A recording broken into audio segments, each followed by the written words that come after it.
Save me, Sarah. Lead me to the light. Guyana,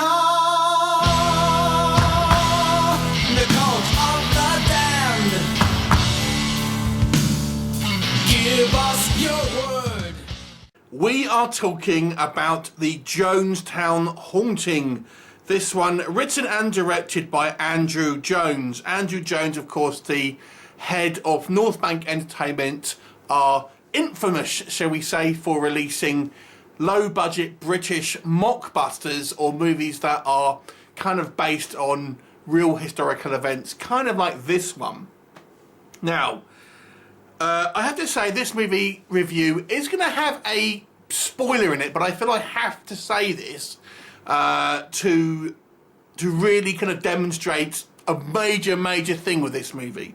But let me give you a rough idea of the synopsis first of all. So this movie focuses on this young woman, and this is set in the late 80s, 10 years after the events of Guyana. Of course, there was a rogue religious figure there who had this cult following, and nearly 1,000 people committed suicide there.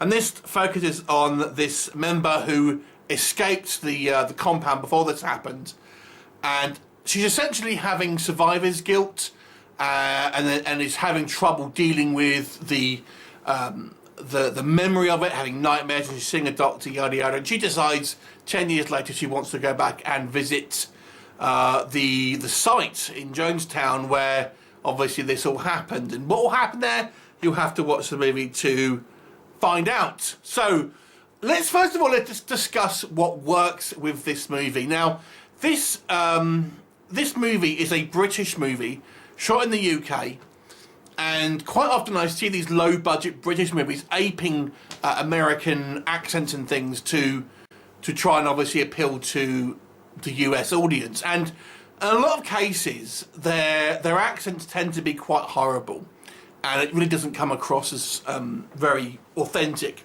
But I will say in this case, the actors, not everyone puts on an American accent, which I think was the right choice. If they can't do it, don't let them do it. But there are, like our main character, for example, and a couple of other ones, do put on somewhat convincing American accents, and it doesn't sound like British people badly trying to do an American accent. So I would say at least the performances had that, which is a step above some of these films.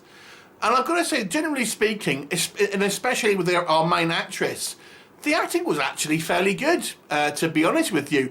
Now, this movie and we'll come on to this again, this movie is a lot more of a drama than anything else.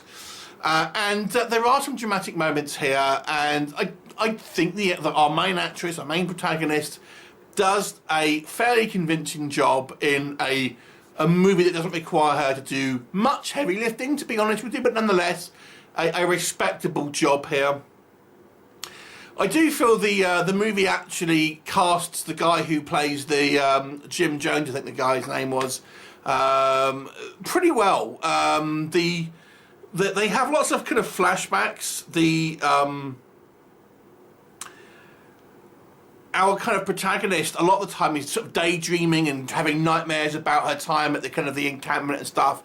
And then we see obviously there's the Reverend kind of giving his sermons and stuff, and again, the casting isn't too bad there. So, and I think the movie does tackle an interesting subject, and it doesn't over glamorize it, which I think sometimes these movies, these lower budget kind of big movies, even ones from Andrew Jones himself, can sometimes, I don't know, trivialize it to a certain degree.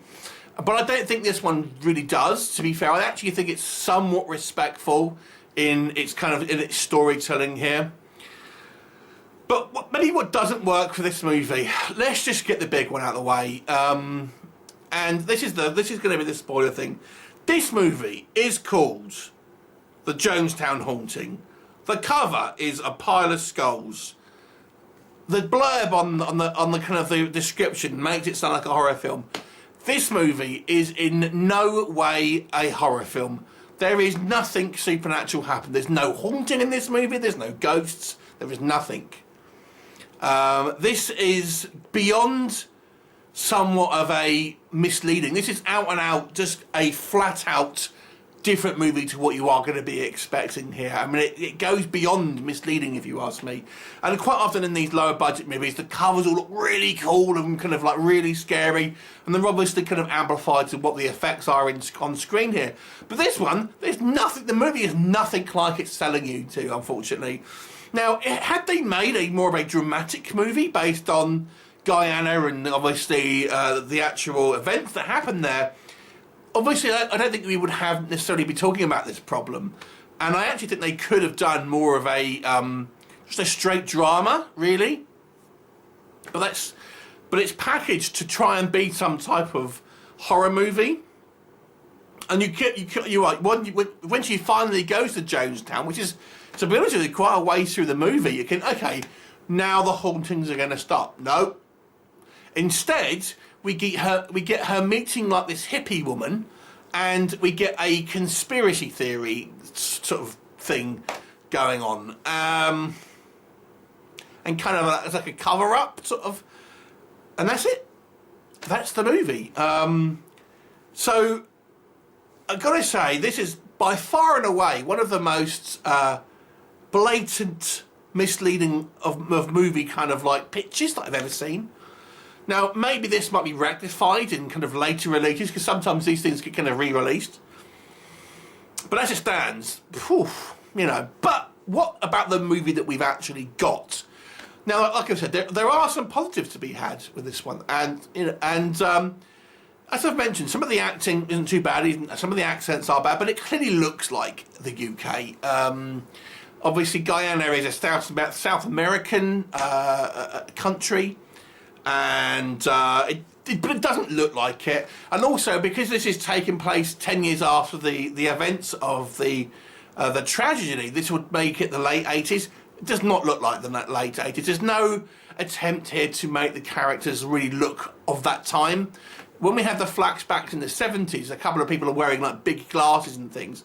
But in the actual, I guess you would call it the 80s time, the 10 years later time, again, there's just nothing. It looks like a contemporary time setting here.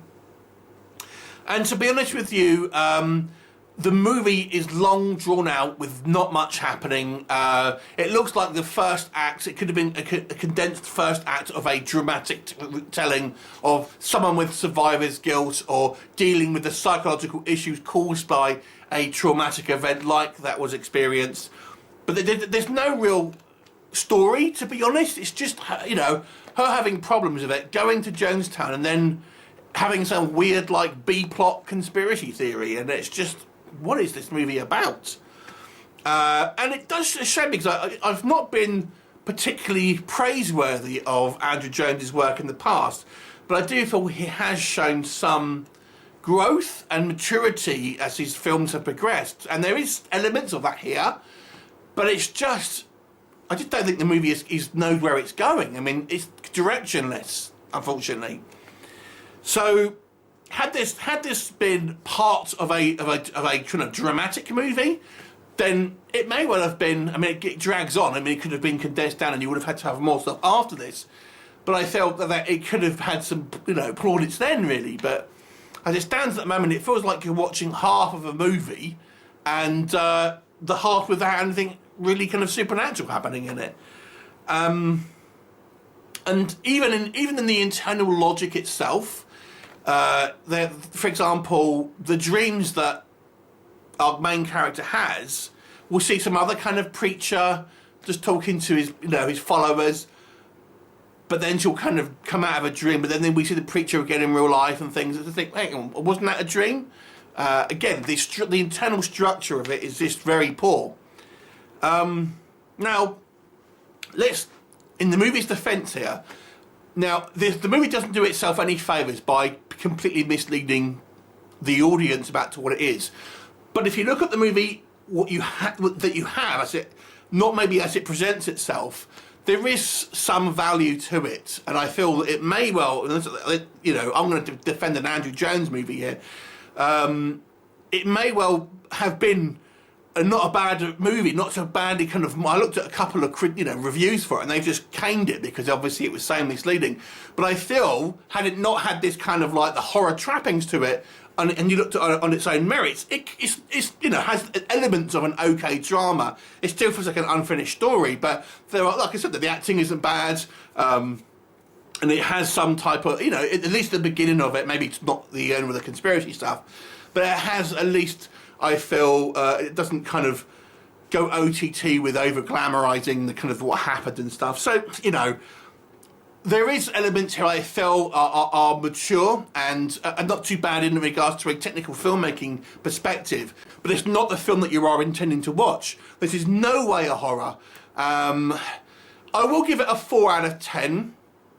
Because on its own merits, I think there is some watchability here, but just don't watch it thinking you're going to get a horror movie. It's in no way like that. 4 out of 10. Have you seen it? What did you think of it? Leave me a comment, and I'll look forward to seeing you next time. Bye for now.